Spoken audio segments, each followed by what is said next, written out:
So the ACLU is also another organization that is really looking into these crimes, but they are doing it in their own way, just like Nils Melzer. He cannot come out and publicly say everything he's doing because this requires a lot of underground investigation. And we're certain that he's continuing his work on this. But the ACLU has consistently over the last 10 years been putting out reports here and there that indicate to us that they are also working on uncovering these crimes or investigating them.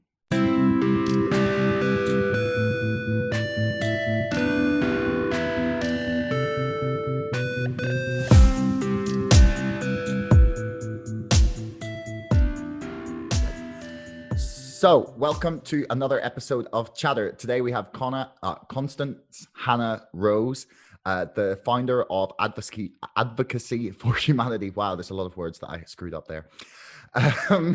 Welcome to the show. Thank you, Josh. It's an honor to be here, actually.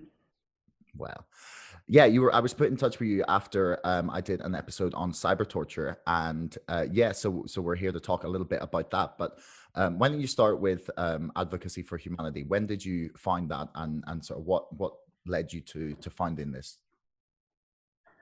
Okay, well, first of all, I'll make a slight correction. It's Advocacy for Humankind, although that makes it more complicated, but that's okay, no problem. I founded it in 2018, and I founded it because first of all, came a support group. So as you probably know from your exploration into cyber torture, there are people all over the world being targeted for what I would like to call organized harassment, cyber torture, as you put it. And what it appears to be is a set of protocols, which we can get into later, but there's many levels of issues with these crimes. One is law enforcement will not respond or investigate, which is a huge problem. Another problem is people don't generally believe people when they're trying to explain, whether it's to loved ones, to law enforcement, to their boss, coworkers, etc. And there's other issues too. But before Advocacy for Humankind, I started a support group for victims of these crimes in the Bay Area. I'm here in San Francisco area. And we started out pretty small, but at this point we have over 150 members on our mailing list. And we do have regular meetings, whether it's by conference call or by meeting in person. Our last meeting was in person. So we started doing a little bit of activism work through the support group. The first thing we did was we went to some of our local politicians they'll go to a coffee shop and they'll answer people's questions. So we went, and one of our members stood up and made a statement, and the politician was a local senator, and he was very interested in what we had to say. So he invited us to his office, and we spoke not directly to him, but to his district supervisor, which is typical. And we found that we were listened to, and we found out that we could present the problem in a way that we were believed, and that made the politicians and their employees want to take some kind of action. So that's how it started. And we've been visiting politicians. We've been visiting district attorneys. We have been making presentations to organizations like the ACLU and the California Association of District Attorneys, the California Police Association. And we have found a way to present the problem in a way that we're not only believed, but that causes a great concern with law enforcement. So the problem in the past, there's been people reporting these crimes for decades. I would say probably since the earliest person I know was Eleanor White, who is a whistleblower engineer in Canada. I think she started trying to do activism around these crimes in the 1980s. But it's, for the most part, for people, it's been like banging their head against a brick wall. But now we do have believability now. There's more news stories coming out all the time.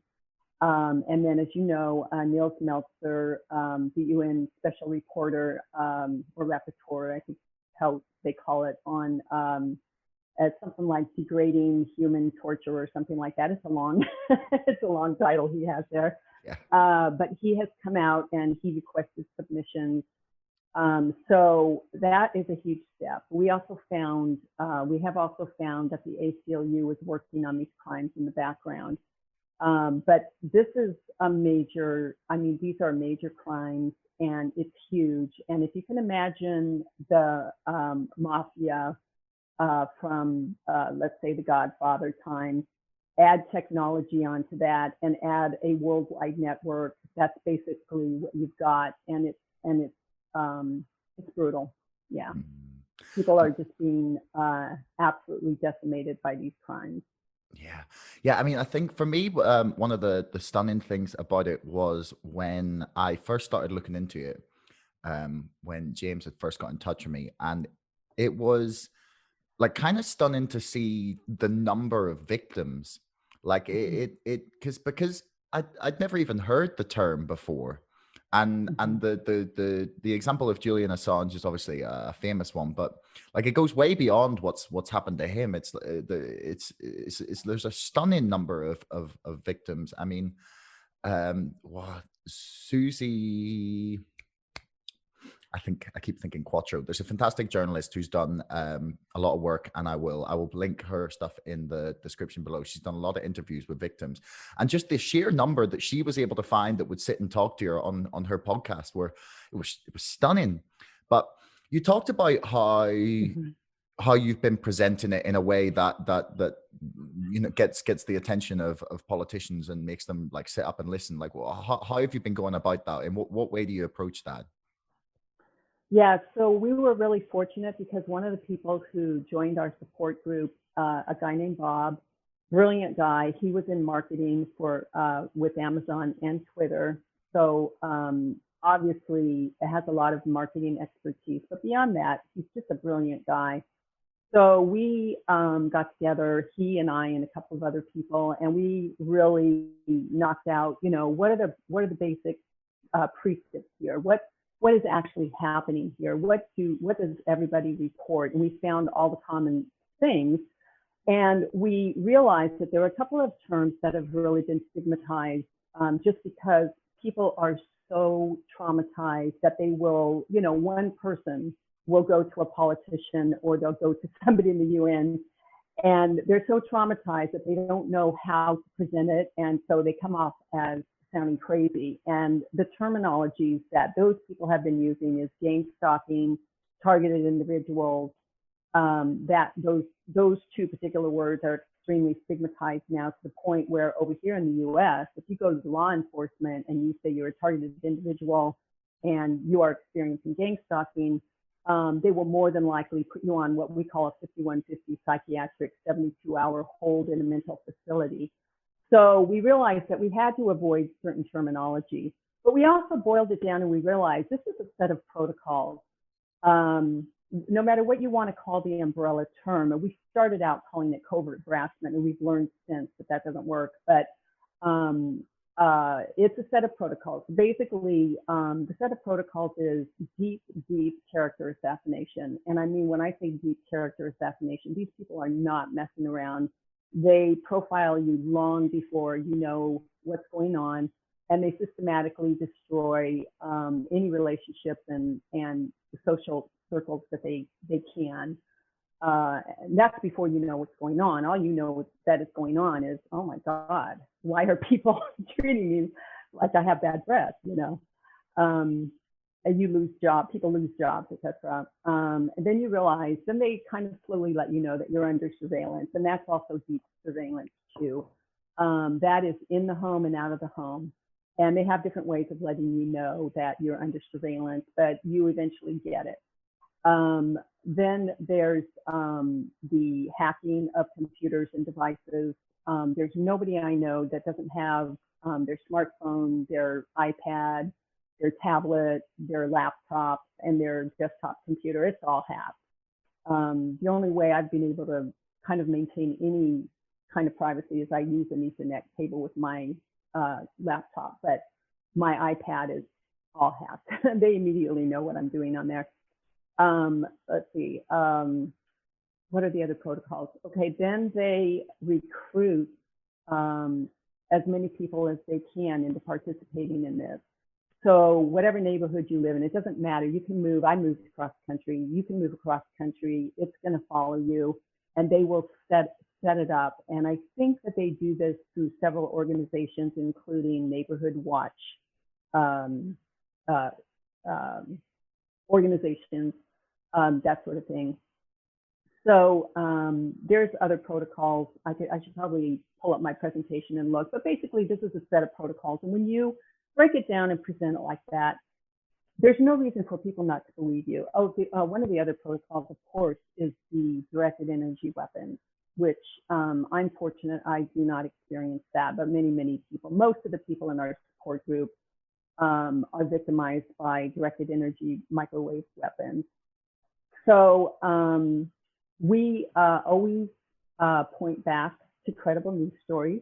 And we were really thrilled when Ronan Farrow came out with his expose on Harvey Weinstein, because these are the protocols that Harvey Weinstein was using to victimize his Me Too survivors. So Harvey Weinstein, then Leah Remini has come out with her expose on the Church of Scientology. That whole first season of that docuseries is a perfect example of what we call now cyber torture or organized harassment. I'm using those terms because that's the terminology that we're finding in the press, and there's more and more stories coming out all the time, and so we kind of pick up whatever terminology they're using. So we always point back to news stories. Excuse me, I don't know what's going on here. Right. Oh, Siri thinks I'm talking to her.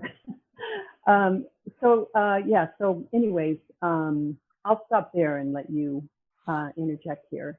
Yeah, is there like from also for anyone listening, I would recommend that you listen to the episode that I was talking about, that I'll link it in the description, and any of the stuff we talk about, like direct energy weapons, I will also link news stories in the description, just if anyone thinks we're being crazy. Like one of the things that often strikes me here, and perhaps you can answer this, is like, is there a common thread of like in terms of who is victimized by this? Is there something that you've noticed, even just in your victim group, like anecdotally, that like ties all these people together? There doesn't seem to be. So first of all, I will say that we do believe it's different organizations. We do believe there is some, I'm not going to say government involvement, but government subcontractors to be sure. And I can point out why I believe that later. But obviously, organizations like the Church of Scientology, reportedly the Mormon Church uses these protocols when people, offend them. Wealthy individuals like Donald Trump and Harvey Weinstein. And then, you've got motorcycle gangs and people like that. So there's a lot of vengeful intent. There's vengeful intent. We've seen vengeful intent. We've seen that people just moved into the wrong apartment building, and the apartment building was pretty much taken over by people who participate and get paid for participating in these crimes. You met the wrong person. That's what happened to me. I just met the wrong person. So just as surely as there's different organizations using these protocols, there's different reasons. And most people, quite honestly, have no idea. They have no idea. For someone like me, there was a trigger incident. But that's not usually the case, and particularly with the microwave weapons, I think there's just people out there who have access to them, who enjoy hurting other people, and they're just keeping people out, So. Are you so why you mentioned there that you think it's some government subcontractors may be involved? Like what makes you believe that? Well, first of all, we know from patents that we found that at least the U.S. government and probably other governments as well are creating these microwave weapons. We also know that the U.S. Government, particularly the FBI, the intelligence agencies, um, they created several programs, most notably the COINTEL program from the 1970s, which was banned, whereby they were stalking, I guess, following, tracking, bugging. Martin Luther King is a great example of this, setting him up for failure, etc. So we know that those programs have existed in the past. We don't have any reason to believe that they haven't continued in some way, shape, or form, but we do believe that since that church committee, they have transferred it on to probably the whole military-industrial complex. Now, there's 2 points I want to make about that. One is that we have found online that there are agents that are called surveillance role players, which is very apt because typically everybody in this program gets stalked and harassed by strangers. And if you look, those people all, if you look on LinkedIn, there's pages and pages and pages of these people, surveillance role players. It defines, you find out where they work, you go to the webpage, it defines what their job is, and it's like, bingo, there it is. So you've got a whole system in place. I mean, by this time, I would say it's a major growth industry because you wouldn't believe how many more people are contacting us all of the time. So, I mean, this is just run rampant. If people are getting paid, there's money changing hands. It's a nonstop program, in case your listeners don't know. It goes 24/7, 365 for the victims. It can go years. People never know if or when it's going to stop. So at this point, Josh, I think I've forgotten the original question. There were 2 things I was going to say. I addressed one of them. You said why government involvement, right? Yeah. Okay. Let's see, there is a second reason. Why do I think there's government involvement? Yes, because we have a number of whistleblowers. So most notably, there's William Binney, who came out of the NSA. He actually created the software that allows the NSA to view all of the information on all devices everywhere all the time. And Netflix made a documentary about him called The Good American. So if people want to find out more about William Binney, they can watch that documentary. It's very well done. So there's William Binney, there's Thomas Drake, who is in his ilk. There's a lady, Karen Stewart, who was a whistleblower for the NSA. Also, kind of notably, people don't usually bring this up, but there was a Pulitzer Prize winning novelist, Gloria Naylor. She wrote The Women of Brewster Street, which was made into a movie. That's how people would mostly know her. She became victimized. She wrote a book called 1996. It's a very small book, but it very well details how these crimes unfold on an individual. And basically what happened to her is she offended a neighbor whose brother was in the NSA. There are other FBI whistleblowers, law enforcement whistleblowers. So, we know that there's rogue agents from the intelligence agencies participating in this, at least, if not the organizations themselves. And from the different whistleblowers, we hear a number of different stories. So without getting into too much detail, that's the other reason we do know that there is some government involvement. Okay. So why do you think it's not like a better known term? Because I like to consider myself, at least in my own head, to be like fairly up to date on even like weird things like this that happen in the world, like little obscure things, or like I like to consider myself well informed, and I had never heard the term until last year. Why do you think it is that it's sort of not very well known? And you're talking about the term cyber torture? Yeah, cyber torture, or just really any of the terms that you kind of listed or used. I just focus on that one specifically because that's yeah, that's one of the terms that Niels Meltzer uses. But like organized harassment or any of the terms that you used there, I had really like just I'd never heard them until last year. Even in relation to the case of Julian Assange, I'd never heard it. I'd say I'd seen posts about him being like being tortured essentially, but like it was never linked to those terms. Right. So the term cyber torture I'll address first because that's easy. None of us were actually calling it cyber torture until Niels Meltzer came out with his report. And because he came out with his report and he did use that terminology, which does seem to kind of cover everything.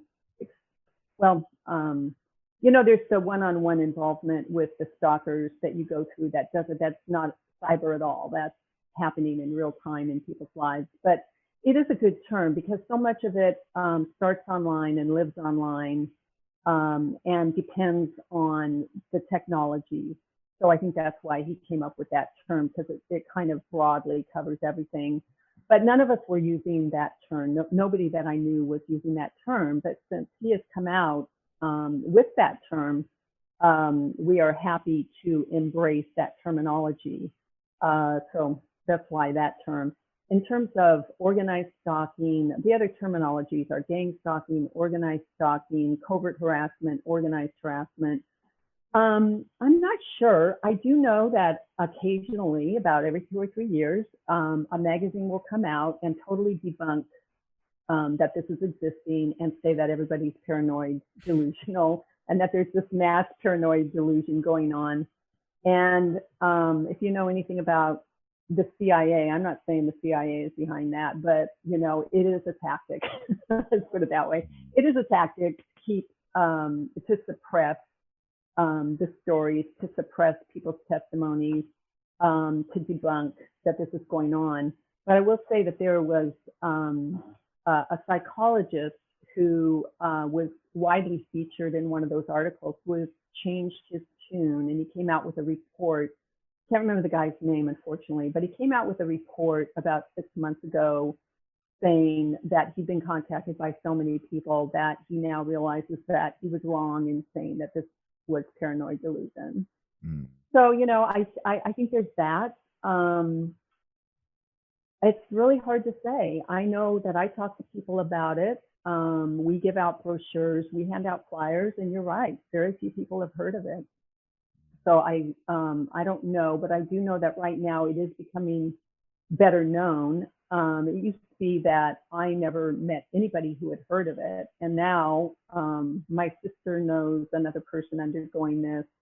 The temple that I attend, probably 3 or 4 people have friends or relatives that are undergoing this organized harassment. So it's coming to the surface slowly but surely. And of course, for us, it can't come to the surface fast enough just because, the suffering is unbelievable. The calls I take, you just can't imagine. Yeah. Yeah, no, it's got to make you feel like you're just losing your mind. I guess it's uh, I honestly can't imagine what it must be like. Yeah, it's a really shocking phenomenon that I don't think has a I don't think there's really like an equivalent in history. I've spoken to people talking about that it's perhaps similar to MK Ultra in that it was just like performed on random citizens. Um, but even that, like it wasn't of the scale, at least from what I can tell of what this is. But so you compiled a report for Niels Meltzer in the UN. You put together some work for them. What was in that? Was there anything new that you discovered whilst you were compiling it, or was that more like a formality for you at that point, just to sort of like bring everything together? Yeah, the latter for sure, because we had been, at that point, we had been presenting to so many politicians, district attorneys, et cetera, as I mentioned, and we were actually right before COVID starting to form a coalition with other organizations like Amnesty International, Human Rights Watch, people like that. COVID has kind of slowed us down, but yeah, so we had the material. We just pulled it together in a particular way according to what he asked for. And we were really thrilled that our organization begins with an A because we're on the top of his list online. We were really happy about that. You've just only got what, aardvarks and abracadabra above you. Yeah, I think you're right. Aardvarks for sure would be ahead of us. But I've been blessed because up here in the Bay Area, we have so many talented people. So one of the people that I work with, Byron, he does statistical analysis. So even though it's really hard to gather statistics on these crimes, we gathered what we could, and he pulled together a really great report. And by the way, all of this can be downloaded from the UN website. And if you don't have the links, they are on our website at advocacyforhumankind.com. Huge name.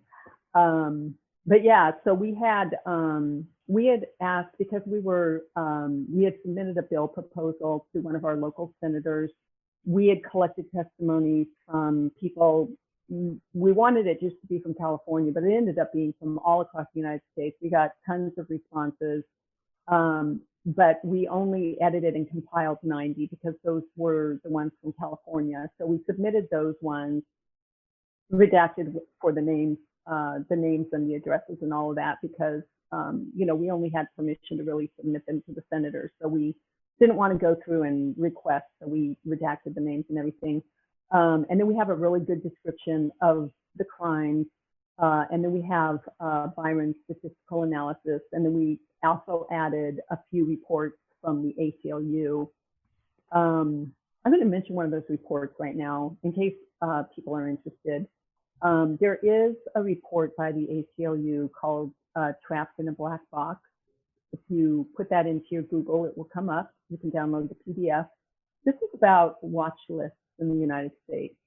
And it's all very interesting to read how many people are being put on watch lists. And this goes back to government involvement again.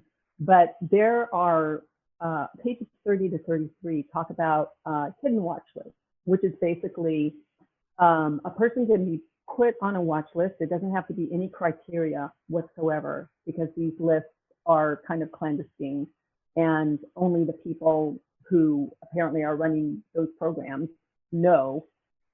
So basically, you could be put on for no reason at all. There's no criteria, no accountability.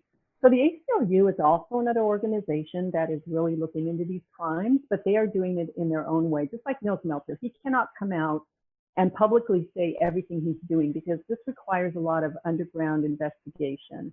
And we're certain that he's continuing his work on this. But the ACLU has consistently, over the last 10 years, been putting out reports here and there that indicate to us that they are also working on uncovering these crimes or investigating them. Do you think the UN involvement now will kind of shed a little more light on the issue? I certainly hope so. I know that the story came out in a few major newspapers. I believe The Guardian was one. I know it came out like on Politico here, but it didn't get,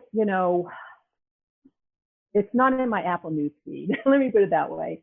I think they're going to have to really uncover something big before it becomes a major news story, and I think that's really what it's going to take.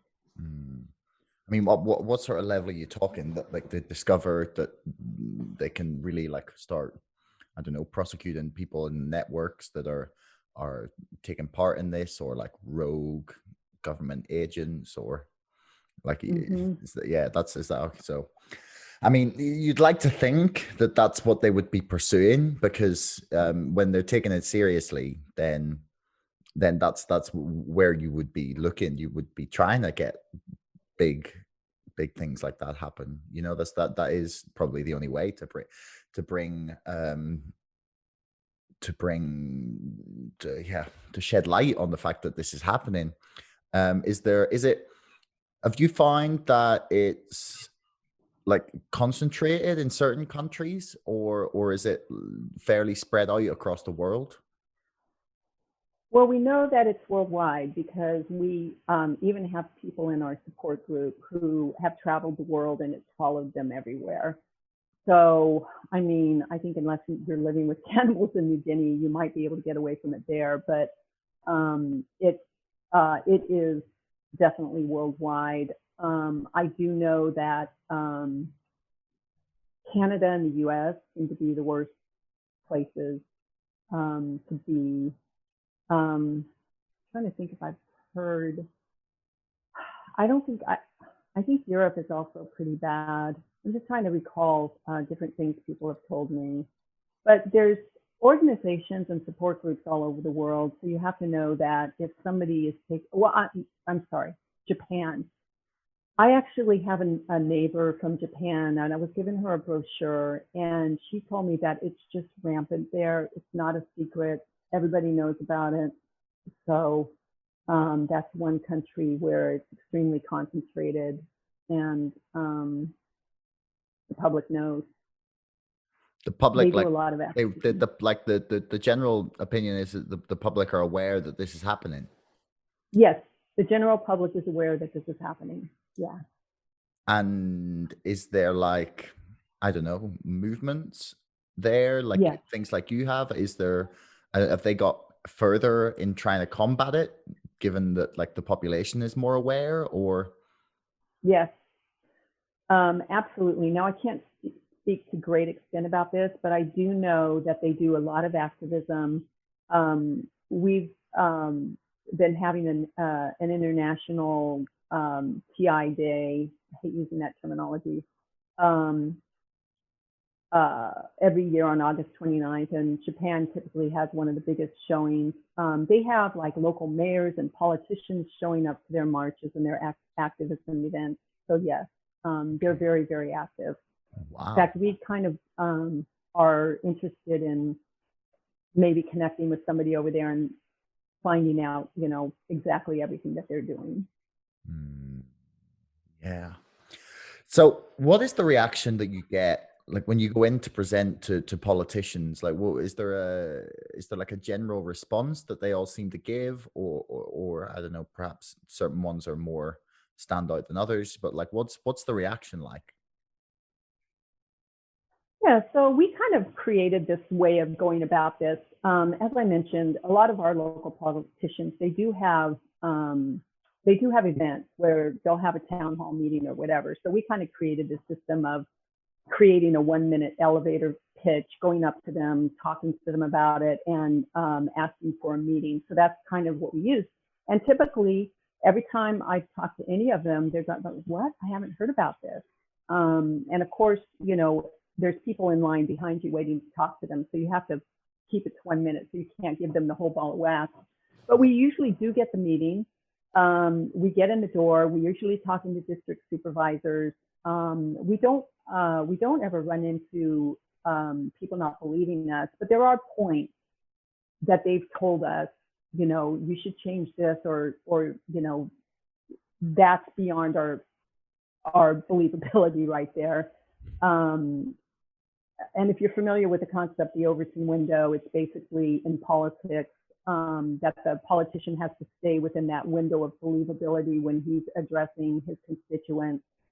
Going out of that window will kind of do harm to them. But so anyway, we found a way to stay within that Overton window. But they typically believe us. Some people want to help, some people don't, you know. Some people have said, you know, well, that's all good and fine, but that's not of interest. That's not anything near the platform that this politician is working on. We have one federal Congressperson Jackie Spear.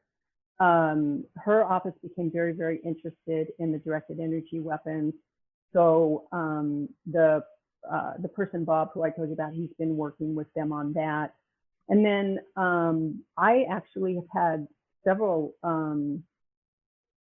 I had one senator and a couple of people that we presented to who said, oh, you know, we never had a name to put on this, but this has been happening to somebody I know. And the senator himself said he knew what it was like because he'd been mobbed.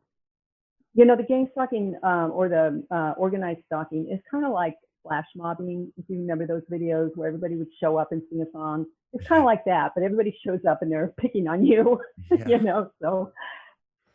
Yeah. Oh. Very pleasant, I must say. He had an understanding. He got it, and his platform was mostly mental health. I think if he'd have been staying in office for longer, he would have. You know, we did submit a bill proposal. I think he might have put it in his packet eventually, but it was this last year in office, and you know, they wanted to leave their. Yeah.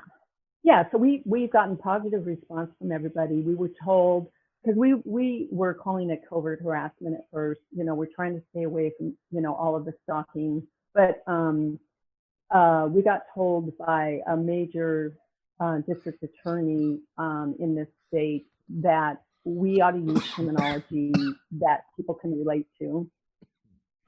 Sorry, try and take a Make sip sure of you're water not and try not to choking. inhale it all. Sorry, keep going. Yeah, no problem. Yeah, so we were presenting to this one district attorney who happens to be pretty powerful in this state. And she said, you know, covert harassment, nobody knows what that is. Nobody's heard of it. You need to use terminology that people are familiar with. So then we started calling it coordinated stalking, which we've kind of stayed with. But we're finding that, so Niels Meltzer came out with the terminology cyber torture. And then there have been some prosecutions recently, and the newspapers are calling it organized harassment. So actually, I do want to speak very briefly and say that there was a case in Canada where 3 ex-cops got convicted. There is a case here in California. One of our support group members, we were lucky enough to get an attorney who's targeted to be part of our group, and he helped her. They got a conviction. And so there's been a few popping up here and there.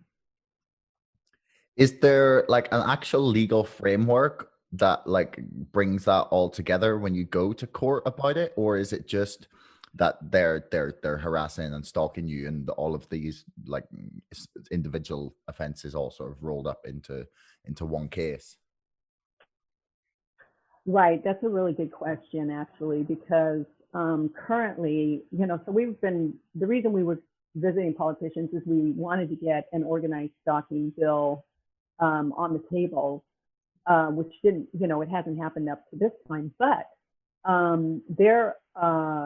between California law and federal law, I mean, it's all covered. It's just that it's about, I think there's 10 state laws that are broken, and I think there's 2 or 3 federal laws. So it's kind of a combination. So it would be a kind of thing that if I was going to prosecute some of my perpetrators, we would be going in and it would be, you know, you're accused of breaking law number A, law number B, law number C, law number D, which does happen in other cases, you know. So, and then there's the RICO. I mean, RICO is a federal law that is all about organized crime. So there's a lot of sections under the RICO law that apply. Yeah. I mean, the RICO law is that if you can prove that they used, like that you can prove that the money from people was all connected, then you can charge them all with the same crime, right? There's the Dark Knight. That's in the Dark Knight. Yeah. Yes, that's part of it, but it has a lot of different sections. It would be impossible for me. Okay, yeah, but generally it's about prosecuting like a group of people for the same crimes. Okay. So, Yes, and your mention of money involvement is huge. Yes, in that law. so you mentioned that you discovered that the ACLU were working on stuff sort of in the background, or what was it that you discovered they were working on? Was it just sort of individual cases of stuff, or was there something, were they sort of becoming aware of something more like a larger pattern emerging? Yes, the larger pattern for sure. So what we know here in the US, and I'm not sure if this is happening in other countries, I'm assuming it's happening in Canada, but the FBI have cells all over the country that they call fusion centers. So, basically what that means is there's probably somebody, at least one or two in every county where maybe there's an empty space in a strip mall that they're using, and they are coordinating this kind of activity, we believe. So nobody actually knows what goes on in those fusion centers. And the ACLU underwent a huge investigation trying to find out what they're doing in those fusion centers, and they were just not able to make any headway at all, but they did put out a pretty big report about it. So that's another one that if people are interested, I would just Google ACLU Fusion Centers report. I'll put So the they link came out with in the that. description for anyone listening. Oh, great. Thank you. They came out with that. They were the first ones to come out that we knew about, to come out with a little one-page report about directed energy weapons, which was huge because that's been, I don't know why people don't believe that this can happen. I mean, the patents are right out there. Anybody can look them up. And also companies like Raytheon and LRAD have their products right out on their web pages. But the ACLU was the first one we know of that came out with a little one-page report about these weapons. And of course, Niels Meltzer in his report really goes into that. But then the ACLU came out with the Trapped in the Black Box, and that is full of really good information and tells us that they are really looking into this. We did give a presentation to the ACLU, and the man who we presented to got really excited about it. He said, I'm very, very interested in this. I want to follow through, etc. But what the ACLU does is if you have a bill proposal, they will lobby for you. So we did have a bill proposal, but then we didn't because the senator didn't pick it up for his packet. So we didn't end up continuing to work with the ACLU, but we have a relationship there, which is great. So the directed energy weapons, what did they exactly come out and say about it? They just came out with a one-page, it was like an infographic, and they basically put a little bit of information about how these weapons work. And they basically even said in that little one-page report that they didn't know, that there was much more that probably wasn't in their little infographic one page. Mm-hmm. And I can send that to you, by the way. Any of this stuff I can send to you. We have reams of information, so I can send all of this to you if you're interested. So that's what they came out with. But the real thing that started cracking this open was the Cuba and China diplomats that were harassed with sonic weapons and probably microwave weapons. And one of those people, Mark Lindsay in particular, we've been in touch with him. He's been out there really talking about this a lot. A couple of doctors have put out reports, and now we just saw a news story I think last week, where they're actually wanting to give law enforcement protection against these kinds of devices. So it's now becoming pretty widely known that these weapons exist, but what people don't realize is that they're being used by rogue people who are probably getting the weapons from the deep web or someplace like that. I mean, I guess if people become aware of them, the patents are out there, the technology is out there. Like if you can get someone to make them, surely shouldn't be that difficult. Like if you're really determined and you have enough money, then it should not be difficult to source or have those sorts of things built. So say someone's listening and they want to kind of find out more or maybe get involved and try and help out people who have been victims. Like, well, what can they do? Well, they can go to our website, advocacyforhumankind.com, and they can contact me directly, because if you go to that website and go to the contact, it comes to me. You know, what we try to do is we try to connect people together to work together on this. And right now, the most important thing, you've brought it up several times, is the public awareness. So even just handing out our brochures very well explain the crimes. It's a nice looking brochure. People believe it when they read it. They can get that kind of materials by contacting us. They can get involved in public awareness and activism events. And we could put them in touch with other organizations, because there's other organizations that are actually bigger than ours that are working on this too. So, yeah, we can, you know, anything, anybody, you know, I don't know if you're aware, there was a billboard campaign. Of course, you probably wouldn't be aware because it was mostly in the United States, although I think it was also in Vancouver. I actually designed the billboards, because that's what my job actually was graphic design. And we had them all across the United States, which was really great. So if somebody wants to contribute to putting up some billboards, donating some money, that always helps. But the problem is so huge.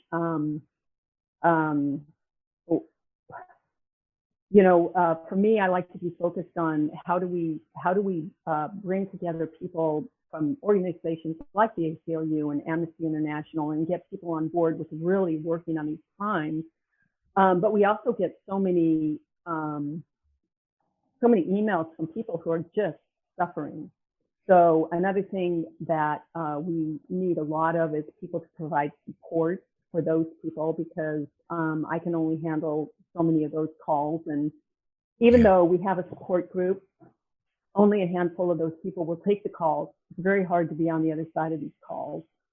So if there's anybody out there who has I would say, therapy type training, who's willing to put a few hours a week into talking to somebody who's extremely traumatized, that could really help.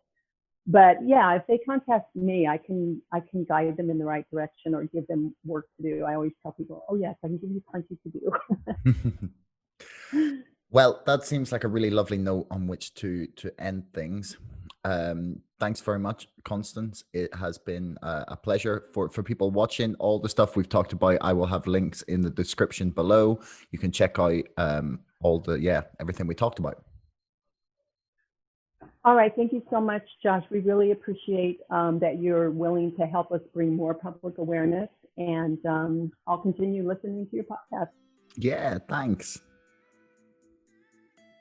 Thanks so much for listening. If you haven't already and you enjoyed this episode, please subscribe to this podcast and to our mailing list. And don't forget, my book, Brexit, The Establishment Civil War, is now available for pre-order on Amazon. You'll find the link in the description below.